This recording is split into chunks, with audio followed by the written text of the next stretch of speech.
왕조의 복음 17번째 마지막 시간입니다. 분리하면 거부한다라는 제목으로 하나님 말씀 증거하겠습니다. 아합의 마지막 모습을 살펴보고 있습니다. 마지막까지 아합이 무엇과 충돌하고 있는가? 하나님의 말씀과 충돌하고 있다. 열왕기상 마지막이 그렇게 기록하고 있습니다. 오늘은 우리가 늘 하나님의 말씀을 찾고 즐거워하면서도 왜 하나님의 말씀이 우리의 삶에 결정적으로 역사하지 못하는지 그 결정적인 원인을 성경이 보여주고 있습니다. 그래서 오늘 성경이 보여주는 주제가 무엇이냐? 말씀과의 결정적인 충돌 지점은 어디인가? 이 질문에 오늘 본문이 답하고 있다는 것입니다. 아합이 결국 어디서 하나님의 말씀과 충돌하였고 그 말씀이 우리에게 주어진다고 했을 때 우리도 어떻게 하나님의 말씀에 순종할 수 있을지 살피는 시간 갖도록 하겠습니다. 세 가지로 나눠서 살피겠습니다. 첫째로 살필 것은 말씀의 지배입니다. 아람 왕이 이 사마리아에 쳐들어왔었습니다. 하나님이 은혜를 주셔서 아람 왕 이기게 하셨습니다. 근데 베나닷 죽이라고 했는데 이 아합이 죽이지 않았죠. 몇 주 전에 살펴보았는데 베나닷이 이 조약을 맺고 베나닷을 놓아줍니다. 그때 베나닷이 이야기합니다. 내가 뺏었던 모든 땅들 다 돌려드리겠습니다. 그리고 나서 베나닷 1세가 죽게 됩니다. 아들 베나닷 2세가 됐는데 뺏었던 땅을 다 사마리아에 돌려줘야 될 거 아니에요. 아합이 지금 받으려고 기다리고 있는데 돌려준다고 해놓고선 자꾸 안 돌려주는 거예요. 그러니까 아합이 마음이 불편해지기 시작합니다. 이거 우리 땅인데 준다더니 왜 자꾸 안 돌려주는 거야? 그때 이 남유다의 여호사밧이라는 왕이 놀러 옵니다. 이 아합이 머리가 돌아가기 시작하는 거예요. 결국은 이 땅 길르앗 라못이라는 땅을 다시 뺏어야 되는데 잘 됐다. 혼자 싸우면 힘들 것 같으니까 남유다 이 여호사밧 왕이랑 같이 싸우자고 하면 다시 빼앗을 수 있겠구나. 전쟁을 준비하고 머리를 쓰기 시작합니다. 1절 보십시오. 아람과 이스라엘 사이에 전쟁이 없이 3년을 지냈더라. 셋째 해에 유다의 여호사밧 왕이 이스라엘의 왕에게 내려가매 이스라엘의 왕이 그의 신하들에게 이르되 길르앗 라못은 본래 우리의 것인 줄을 너희가 알지 못하느냐? 우리가 어찌 아람의 왕의 손에서 도로 찾지 아니하고 잠잠히 있으리요 하고 여호사밧한테 제안을 합니다. 여호사밧은 아합보다는 영적으로 좀 깨어있는 사람이었습니다. 그러니까 이야기하는 거예요. 우리가 전쟁하는 거 함부로 할 수 없다는 거 알지 않습니까? 하나님이 이 전쟁에 뜻이 있으신지 먼저 물어봐야 되는 거 아닙니까? 선지자가 있습니까? 선지자한테 한번 하나님의 뜻을 물어보시지요. 아합이 of course 그런 거예요.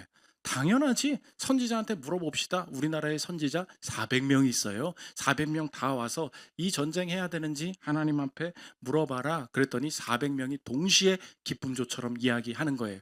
하나님이 승리를 주실 것입니다. 하나님이 승리를 주실 것입니다. 여호사밧이 이상한 걸 느낍니다.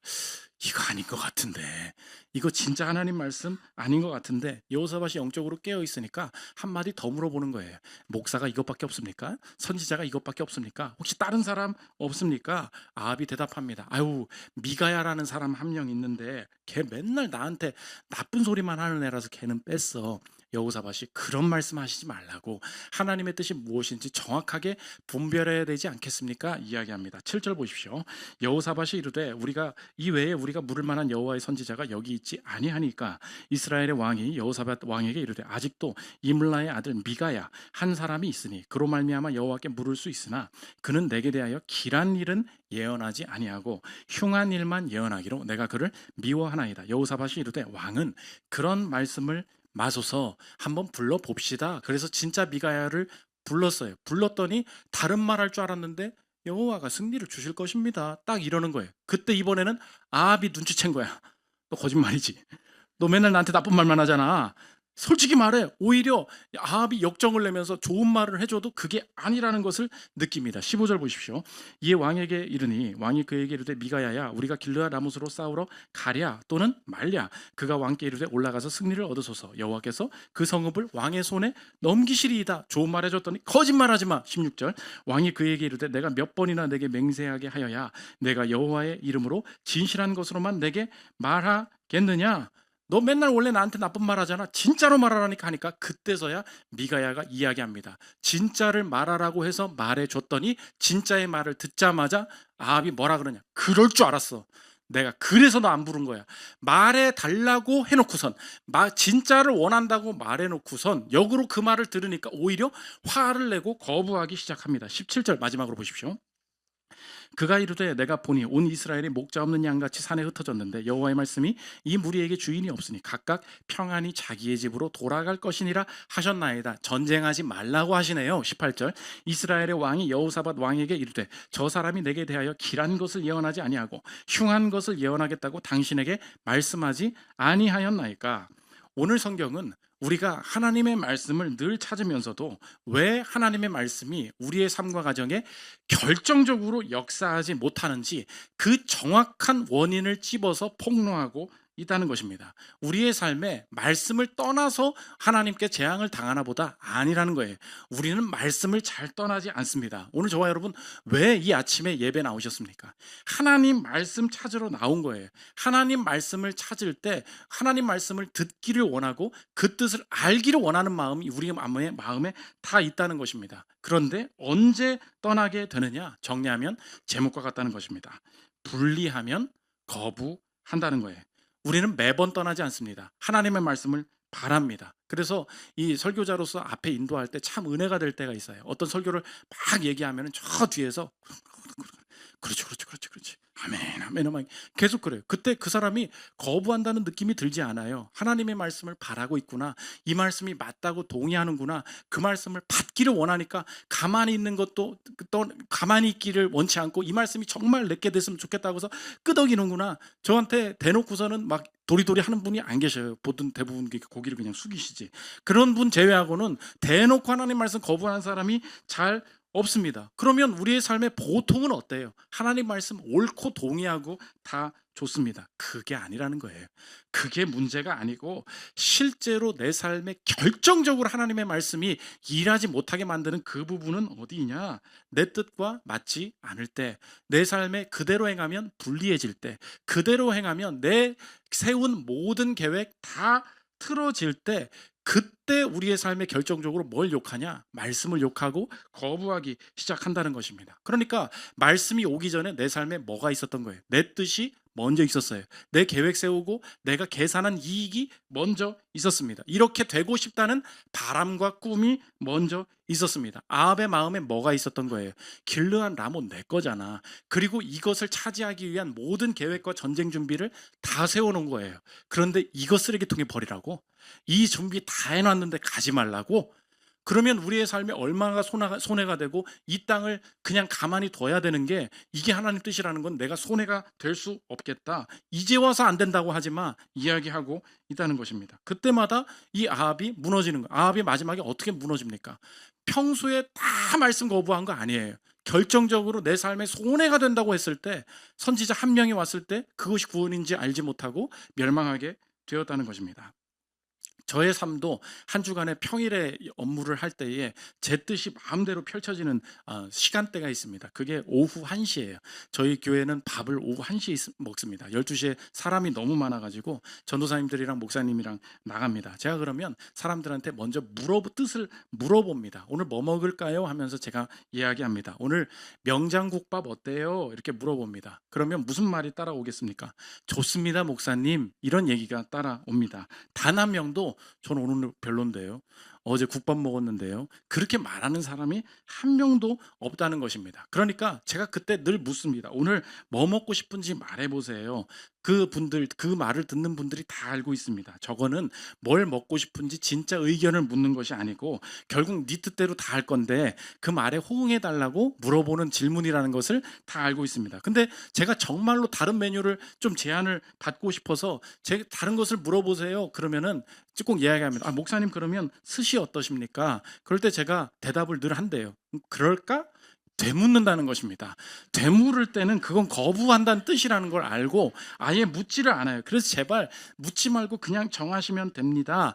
이야기합니다. 한번 보십시오. 제가 지금 물어보고 질문을 확인하려고 하지만 정말 그 질문은 그 뜻이 다른 게 있으면 그 뜻대로 바꿔보겠습니다라고 하는 것이 아니라 너무 큰 불만 없으면 내가 원하는 대로 내 길 갈 거야 라는 뜻으로 물어본다는 것을 우리는 본능적으로 다 알게 된다는 것입니다. 아합이 자기 뜻이 너무 확고하니까 하나님의 말씀이 와도 그렇게 물어본 거예요. 그런데 밥 메뉴 정하는 건 그렇게 해도 되죠. 그러나 정말 중요할 때, 생사가 결정되었을 때 우리가 다 내려놓고 물어봐야 되는 거 아닙니까? 이 뜻이 정말 맞는 결정인지 의견 듣기를 원해. 그때 다른 말 나올 때 그거 내 자존심 꺾으려고, 내 뜻 꺾으려고 그런 거 아니죠. 우리 잘 돼 보려고, 우리 회사 살리려고, 우리 가정 살려보려고 그런 제안하지 않습니까? 우리가 근데 내 뜻이 너무 강하고 내 자존심이 먼저 있으면 그때 어때요? 이거 꺾으면 내 자존심 꺾이는 거거든요. 그 말 들으면 내 뜻 꺾어야 되는 거거든요. 거기서 불리해지니까 거부하게 된다는 것입니다. 명장국밥 이야기는 너무 촌스러우니까 좀 더 고급스러운 이야기 하면, 우리 교회에 다니는 이제 자동차 회사 다니는 분 중에 유명한 자동차 회사가 우리나라에 있지 않습니까? H라고만 하겠습니다. H 핵심 내부 관계자분의 이야기예요. 요즘 자율주행이 많이 유행하지 않습니까? 그런데 자율주행의 최고봉이 어디예요? 그 미국의 T모사라고 있지 않습니까? 자율주행 그 프로그램이나 이 컴퓨터, 이 인공지능의 발달이 너무너무 대단한 거예요. 그러니까 이 자율주행을 따라가려고 여러 자동차 회사들이 노력하고 있는, 너무 심각하게 듣지 말아요. 그분의 의견이야. 그분의 의견일 뿐입니다. 그냥 썰이라고 생각하고 들어주세요. 너무 자율주행의 이 기술들이 발달하다 보니까 온갖 회사들이 자율주행 하려고 달려가고 있는데, 내부적인 이 핵심적인 직원들의 판단은 뭐냐? 너무 대단하다는 거예요. 못 따라간다는 거예요. 그래서 이거 따라가 봐야 소용없다. 저 프로그램 그냥 가져오는 게 낫다. 그러면서 예를 드는 게 삼성 옴니아 얘기를 합니다. 옛날에 삼성도 자기들이 프로그램, 스마트폰 처음 나올 때 만들려고 했습니다. 옴니아라는 게 있었어요.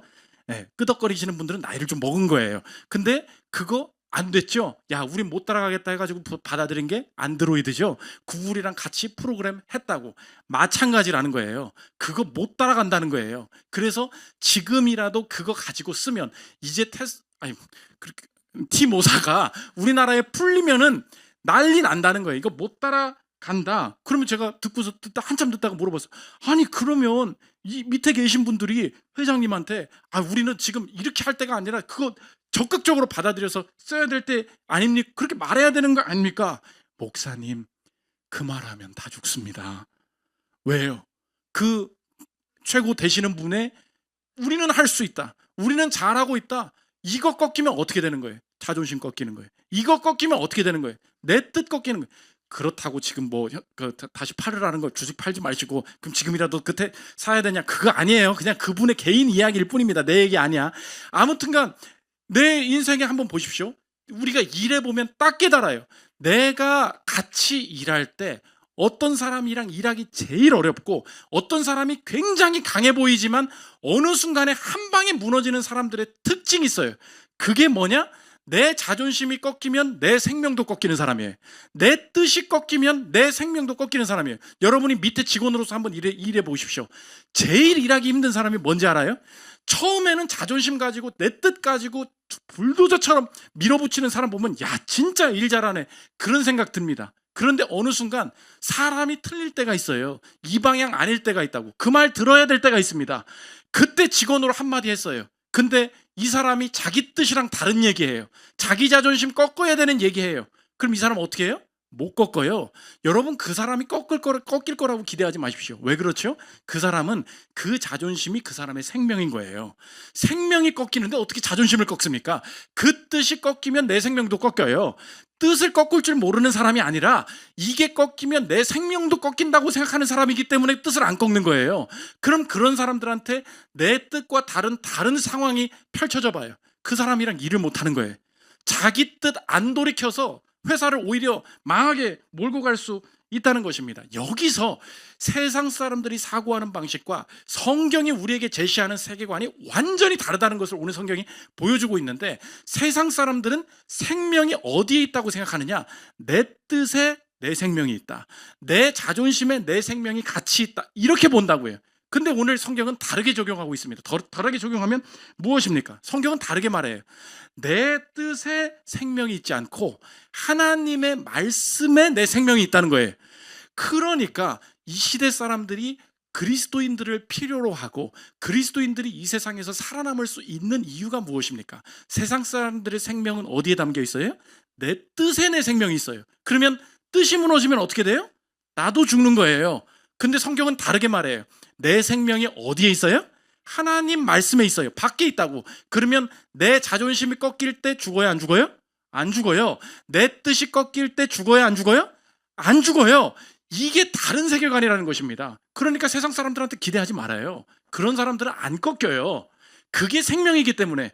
그런데 내가 딱 봤을 때 참 저 사람이랑 일하기 좋다. 참 저런 사람들 많았으면 좋겠다. 우리가 그런 사람들 좋아하는 이유를 한번 파고 들어가 보십시오. 그 사람 왜 그래요? 자기 뜻이 분명히 있어요. 근데 그 뜻대로 안 됐어요. 자기 뜻이 있어요. 근데 회의 중에 그 뜻이 틀렸다는 게 밝혀졌어요. 근데 얘가 안 죽어요. 그럼 붙들 수 있는 구원이 뭐냐고. 세상 이 성경의 세계관이 뭐예요? 내 자존심에 내 생명이 있지 않아. 내 뜻에 내 생명이 있지 않아. 생명은 어디에 있어요? 하나님 말씀에 있다고. 그러니까 말씀에만 생명이 있으면 그것대로만 가면 뜻 꺾여도 괜찮아. 자존심 꺾여도 괜찮아. 이것을 보여주고 있다는 것입니다. 그러므로 실천적으로 여러분의 인생에 하나님이 여러분 살게 하기 위해서 하나님께서 주시는 제안들이 있어요. 그거 기회인 줄 알아야 된다는 것입니다. 실천적인 제안이 무엇입니까? 하나님이 여러분의 인생에 굽혀보라는 제안하실 때 있어요. 그게 기회라는 것입니다. 꺾여보라는 제안하실 때 있어요. 그게 기회라는 것입니다. 저도 계속해서 스시 안 먹어 계속 그러다가 주님이 제발 좀 꺾여봐라. 너도 좀 먹어봐라. 제가 이제 광어를 잘 먹어요. 방어도 잘 먹어요.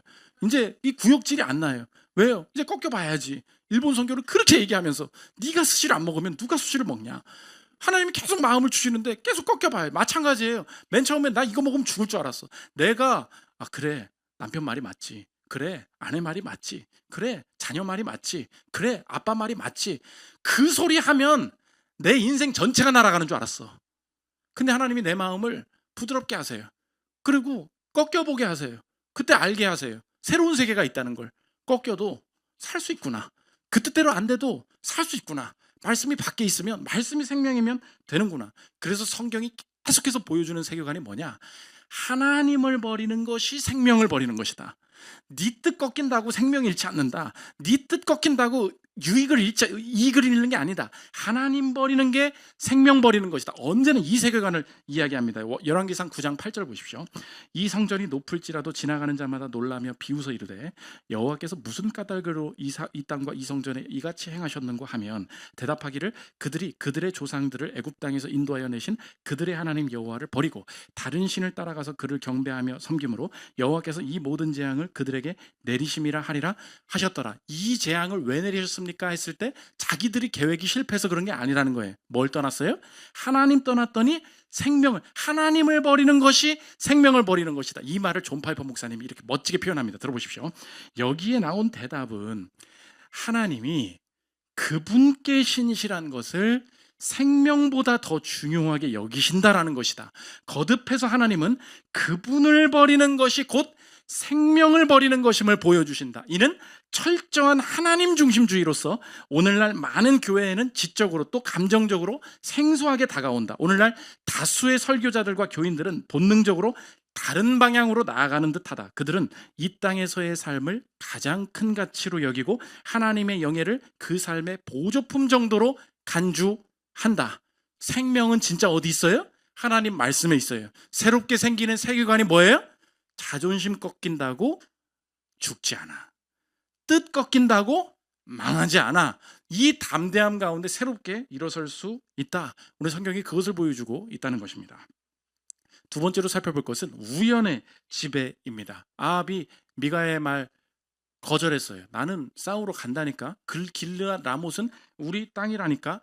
머리 쓰면 될 거라고 생각했어요. 그런데 아무리 인간이 똑똑해도 이 세상이 무엇이 하나님께서 어디까지 자신의 섭리 가운데 역사를 지배하고 계신다는 것을 보여주는 오늘 중요한 본문인데, 어디까지 하나님께서 역사하시냐? 우리가 보통 우연이다 라고 이야기하는 것, 우연처럼 벌어진 일 같은데 하나님의 뜻은 우연까지도 통제하고 계신 분이다. 오늘 성경이 그것을 보여줍니다. 아람 왕이 이스라엘 왕 아합만 잡으려고 전쟁을 준비하고 있었어요. 아합이 머리를 씁니다. 왕이 둘이잖아요.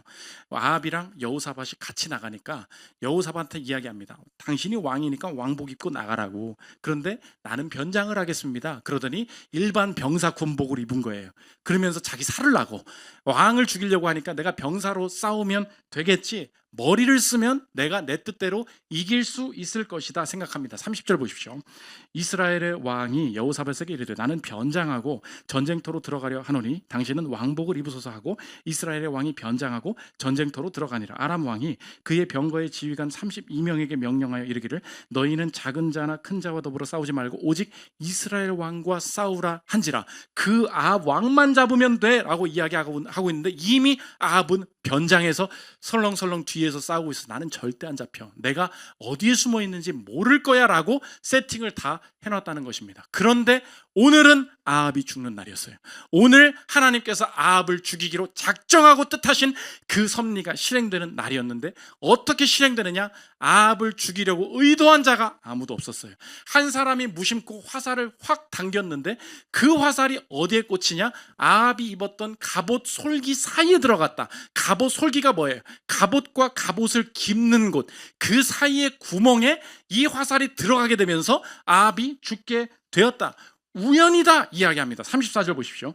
한 사람이 무심코 활을 당겨 이스라엘 왕의 갑옷 솔기를 맞힌지라. 왕이 그 병거 모는 자에게 이르되 내가 부상하였으니 내 손을 돌려 내가 전쟁터에서 나가게 하라 하였으나 이날에 전쟁이 맹렬하였으므로 왕이 병거 가운데에 붙들려 서서 아람 사람을 막다가 저녁에 이르러 죽었는데 상처에 피가 흘러 병거 바닥에 고였더라. 갑옷 사이에 솔기를 맞췄다. 오늘 이 전쟁터에서 그 누구도 아합을 죽이려고 직접 조준한 사람이 없었다.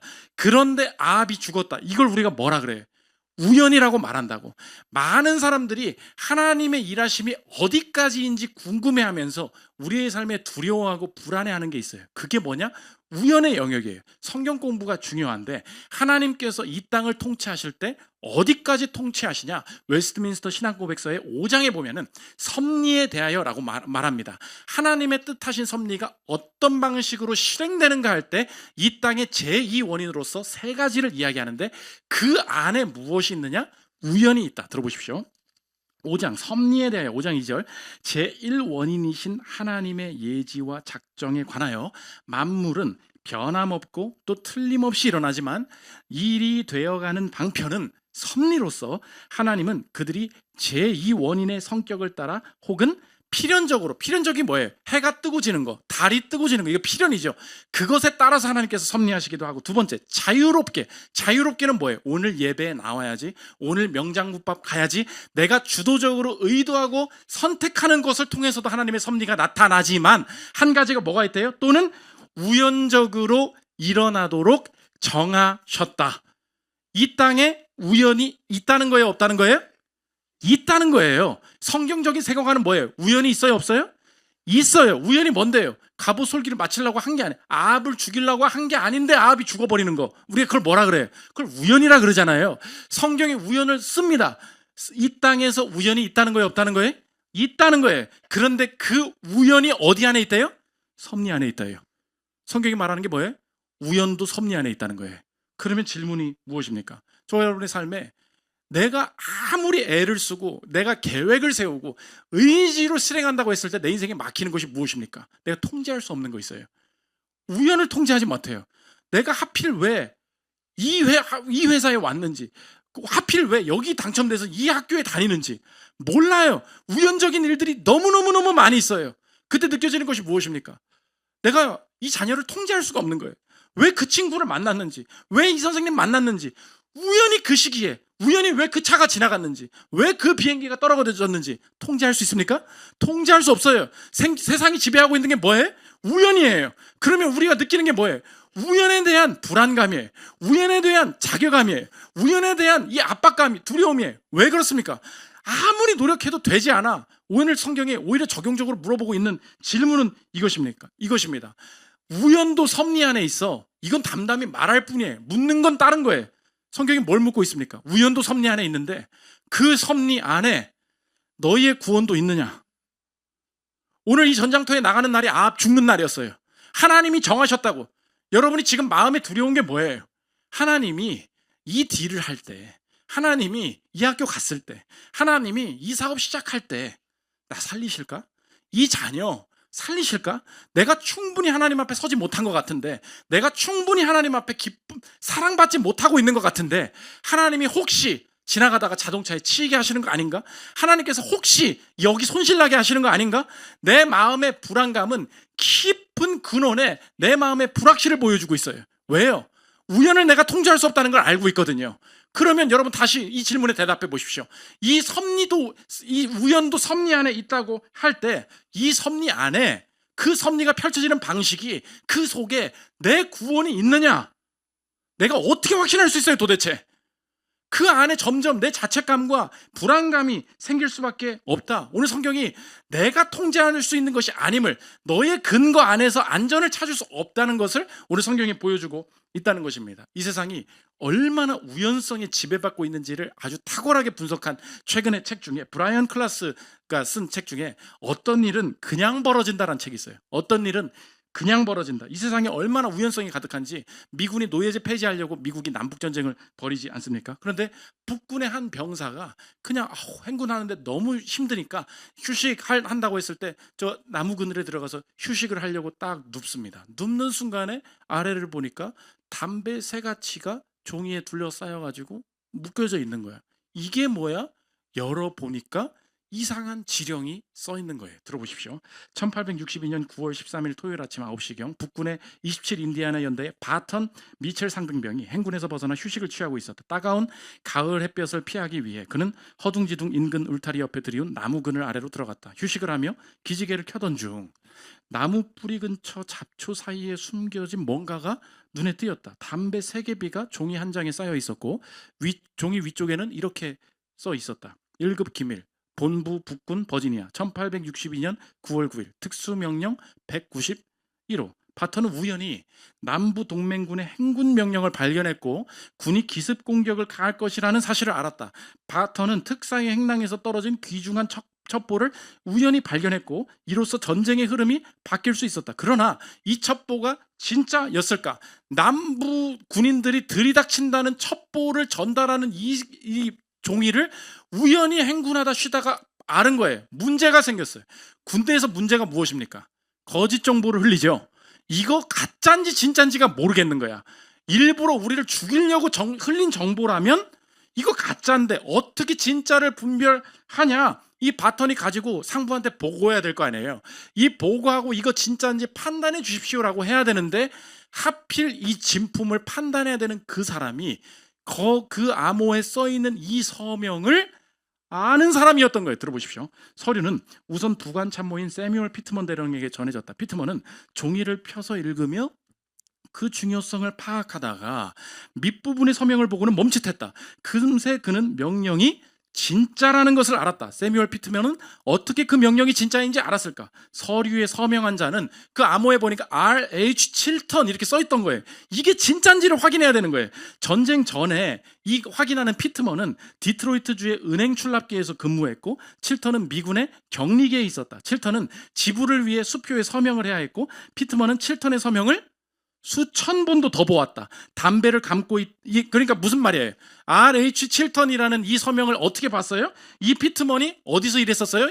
전쟁하기 전에 은행에서 일했었다고. 미군 담당이었다고. 근데 미군 안에 격리계에 있는 애가 뭘 줬어요? RH 7턴이라고 돈 받으려고 서명을 줬다고. 평생에 본 서명이 뭐예요? RH 7턴이에요. 지금 내 앞에 누구 서명이 있어요? RH 7턴 서명이 있는 거야. 이 사람 군대에 있는 거 알아요 몰라요? 난 알고 있는 사람인 거예요. 이어서 들어보십시오. 담배를 감고 있던 종이 위 서명을 보았을 때 피트먼은 곧장 그 서명이 진짜라는 것을 알았다. 잃어버린 담배 3개비와 딱 적절한 그늘에서 쉬고 있던 군인 한 명, 우연히 그 서류가 진짜라고 확신할 수 있는 유일한 북군 손에 들어간 적의 명령 때문에 근대사가 방향을 바꿀 가능성은 이상하지만 있을 법하다. 이때부터 전쟁의 판도가 바뀌기 시작하는 거예요. 그러면 남북전쟁의 결과가 누가 무슨 총을 쏴서 어떻게 아니라니까? 어떻게 이겼냐? 내가 행군하다 쉬었는데, 그리고 담배 그거 봤는데 하필 거기 종이 있더라.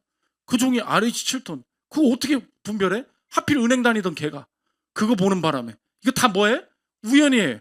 오늘 성경과 이 시대가 보여주는 우리의 삶의 질문이 사실이 무엇입니까? 인생 우연이야. 우리가 아무리 노력하고 아무리 통제하려고 해도 우연히 지배해. 질문은 뭐예요?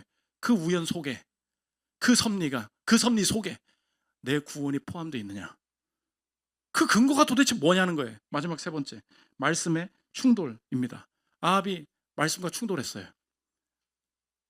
충돌하면 죽는다 보여줍니다. 아합이 오늘 그날 우연성의 지배 속에 죽게 됩니다. 22장 37절 왕이 이미 죽음에 그의 시체를 메어 사마리아에 이르러 왕을 사마리아에 장사하니라. 그 병거를 사마리아 못에서 씻음에 개들이 그의 피를 핥았으니 여호와께서 하신 말씀과 같이 되었더라. 거기는 창기들이 목욕하는 곳이었더라. 이거 왜 이렇게 됐어요? 하나님이 이미 말씀하셨기 때문에 너 죽을 거야. 내가 너 죽을 날을 정했어. 21절 19절 보십시오. 너는 그에게 말하여 이르기를 여호와의 말씀이 내가 죽이고 또 빼앗았느냐고 하셨다 하고 또 그에게 이르기를 여호와의 말씀이 개들이 나봇의 피를 핥은 곳에서 개들이 내 피 곧 내 몸의 피도 핥으리라 하였다 하라. 그러므로 저와 여러분 말씀과 충돌하면 죽게 됩니다. 정신 차리십시오. 이게 성경의 결론이 될 수 없다는 것입니다. 우리는 이미 말씀과 충돌했어요. 내가 내 뜻대로 살아보려고 했고요. 내 뜻대로 이익이 되지 않으니까 내 뜻대로 진행하고 있고요. 그러다 보니까 내 안에 생긴 불안감이 무엇입니까? 이대로 살고 있는데 하나님이 이 자녀 가운데 함께 하실지, 이 사업에 하나님이 도움 주실지, 얼마나 기도를 더하면, 얼마나 예배를 드리면, 얼마나 하나님 앞에 잘 서면 우리 가족이 당할 사고를 피하게 하실지, 다음 주에 여행 갈 건데 이 비행기가 안 떨어질지, 온갖 불안감 속에 하나님 앞에 이 우연히 내게 다른 사고가 임하지 않기를 불안해하는 마음이 있다는 것입니다. 아니에요. 너희들이 말씀에 충돌하면 죽으니까 정신 차려라. 하나님께서 그렇게 결론 내지 않으시고 하나님이 어떻게 우리를 구원하시는가? 아니다. 말씀과 충돌하는 사람은 다 죽게 되는데 하나님이 우리의 인생에 충돌하셔서 말씀과 충돌한 인생이 하나님과 마지막으로 충돌되는 순간이 언제입니까? 그게 죽음이죠.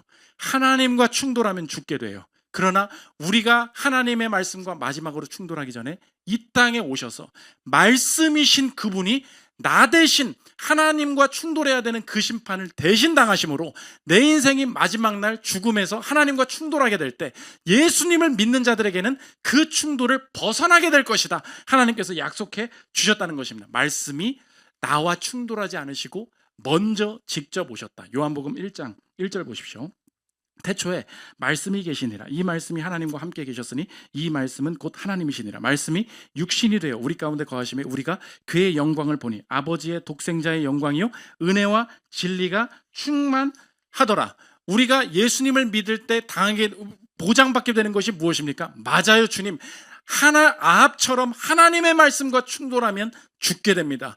그게 우리 운명이었습니다. 그런데 하나님의 말씀과 마지막으로 충돌하는 내 인생의 마지막 죽음을 앞두고 있었는데 예수님께서 먼저 내 삶에 오시면서 내가 죽기 전에 하나님과 충돌해야 되는 죽음을 나 대신의 십자가에서 대신 감당해 주셨습니다. 예수님이 죽으신 게 아니라 예수님이 죽을 때 내가 같이 죽은 것입니다. 믿으십니까? 그러면 이제 알 수 있겠군요.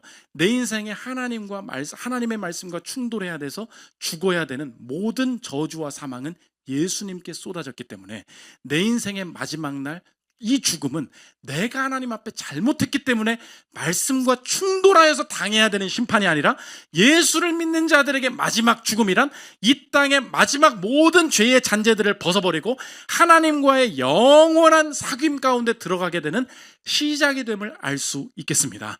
그렇기 때문에 나의 인생의 마지막 날 죄의 심판은 사라졌음을 알 수 있는 거예요. 그러면 오늘의 삶도 다시 알 수 있는 거죠.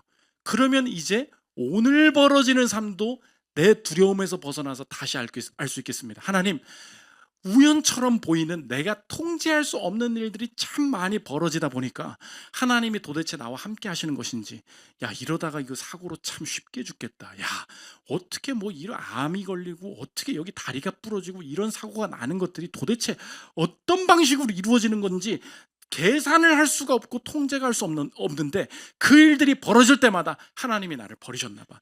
그 일들이 벌어질 때마다 하나님이 충분하지 않다고 말씀하시나 봐. 모든 죄책감과 불안감에 사로잡혀 있었는데 이제 다시 알 수 있겠군요. 내 인생에 쏟아져야 되는 모든 내 삶의 우연성 속에 벌어지는 저주와 사망은 예수님이 이미 가져가신 줄 믿겠습니다. 그렇다면 내가 오늘 평안할 수 있는 것은, 나도 우리 가정에도 질병이 있고 사고가 있고 우연히 사람을 만나기도 하고 우연히 어떤 일들을 당하기도 하지만 그 모든 우연을 통제하시는 그분의 섭리가 예수 그리스도의 공로 안에 있는 자들에게는 이 모든 섭리가 궁극적으로 나와 우리 가정과 내 미래에 선한 쪽으로 작용하게 될 것을 믿겠습니다. 그렇기 때문에 예수 믿는 자들은 어떤 상황 속에서도 담대할 수 있다는 것입니다. 그런데 하나님께서 말씀이신 예수님이 대신 오셔서 내 마지막 죽음의 충돌을 막아주셨어요.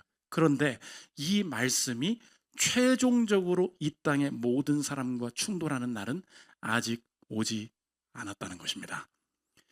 하나님의 말씀이 내가 하나님의 말씀과 충돌하는 것을 막기 위해서 먼저 오셔서 십자가에 죽으셨어요. 말씀이신 그분이 먼저 오셨다. 이것을 뭐라고 합니까? 초림, first coming 이렇게 얘기해요. 예수님이 먼저 맨 처음에 오셨습니다. 오셔서 우리의 마지막 날 이 죽음에 말씀과 충돌하지 않도록 자신이 모든 저주를 가지고 가셨습니다. 그런데 이것으로 끝나는 줄 알았는데 그 말씀이 이 땅의 주인이시기 때문에 이 땅에 다시 오셔서 하나님의 말씀과 충돌하는 자들에게는 최종 심판, 영원한 형벌을 내릴 것을 작정하셨습니다. 그것이 하나님의 섭리입니다. 그래서 그 말씀은 다시 오십니다. 그것을 뭐라고 합니까? 재림, second coming. 그분이 다시 오실 때 내 인생의 죄악이 해결되지 않은 자, 하나님과의 말씀과 충돌하는 저주가 풀리지 않은 자는 영원한 멸망에 처하게 될 것이다. 계시록 22장 12절입니다. 보라, 내가 속히 오리니 내가 줄 상이 내게 있어 각 사람에게 그가 행한 대로 갚아주리라. 나는 알파와 오메가요, 처음과 마지막이요, 시작과 마침이라. 자기 두루마기를 빠는 자들은 복이 있으니 이는 그들이 생명나무에 나아가며 문들을 통하여 성에 들어갈 권세를 받으려 함이로다. 개들과 점술가들과 음행하는 자들과 살인자들과 우상 숭배자들과 및 거짓말을 좋아하며 지어내는 자는 다 성 밖에 있으리라. 말씀의 최종적인 충돌이 왔어야 안 왔어요? 아직 오지 않았다는 것입니다. 그러므로 좋아요 여러분, 혹시 이 자리에 있는데 내가 예수님에 대해서 그냥 들어만 봤고 이 땅에 여러 가지 고민을 가지고 이 우연들이 도대체 어디를 향해 이 역사가 흘러가는 것인지 알지 못했던 분들이 계시다면 오늘 속히 회개해야 된다는 것입니다. 왜 그렇습니까? 말씀의 최종 충돌은 아직 오지 않았기 때문에 그래요. 이 땅에 사는 동안 우리가 많은 사람들을 전도해야 되는 이유가 무엇입니까? 하나님의 말씀과 충돌하면 내 뜻을 고집하는 자들은 죽게 돼 있어요. 그런데 하나님이 이 말씀을 먼저 만나게 하셔서 예수님이 나 대신 죽으심으로 내 최종 충돌의 순간에 내가 영벌을 당하지 않고 영생을 누리게 하심 감사합니다. 이 예수님을 먼저 만났으니 나는 마지막 충돌 속에 안전한 줄 믿습니다. 그러므로 내 사랑하는 자들도 마지막 충돌 가운데 영벌 당하지 않도록 이 자리에 계신 분들, 오늘 예수 그리스도를 영접하고 주님 앞에 들어와 내 인생의 모든 저주를 주님 가져가셨으니 나는 우연처럼 보이는 모든 상황 속에서도 안전한 줄 믿겠습니다. 이 평안을 되찾고 평생의 주인 되신 예수님만 섬겨 우리의 불리한 상황 속에서도 말씀에 순종함으로 열매를 거두는 저와 여러분들 되시기를 기도합니다. 우리 찬양하고 기도하는 시간 갖도록 하겠습니다.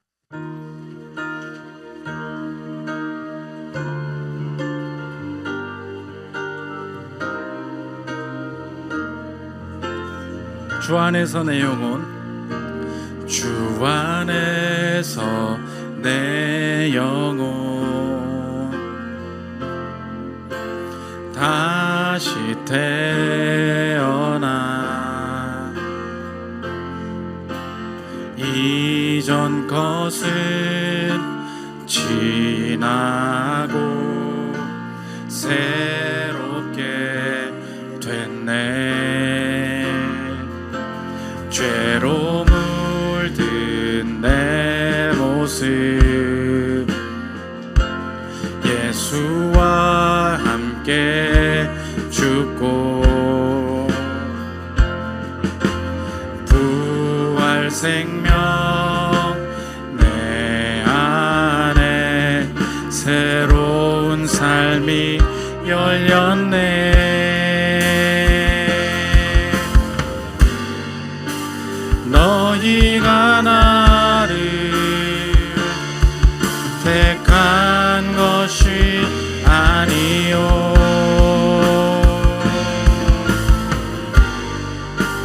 내가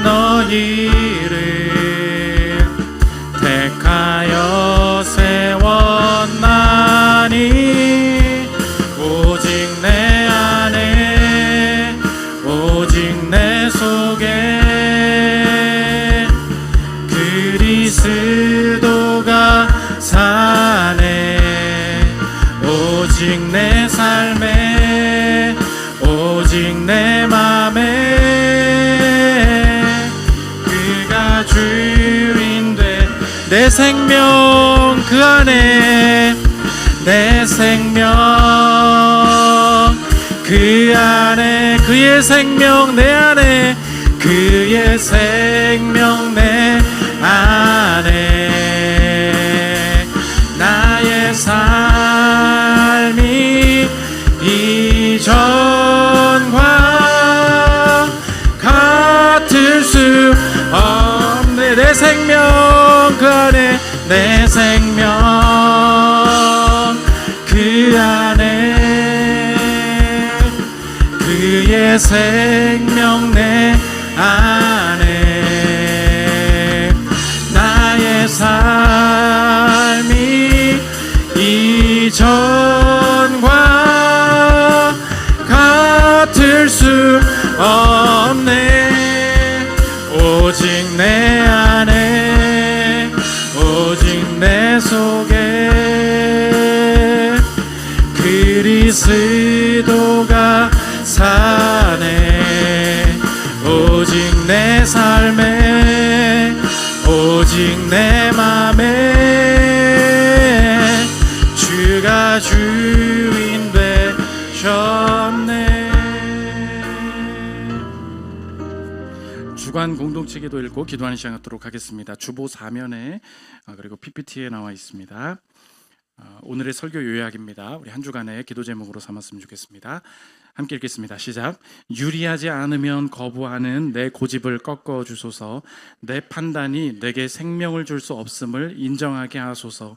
굽힐 수 있는 제한이 왔을 때, 꺾일 수 있는 제한이 왔을 때 그것이 기회인 줄 알게 하소서.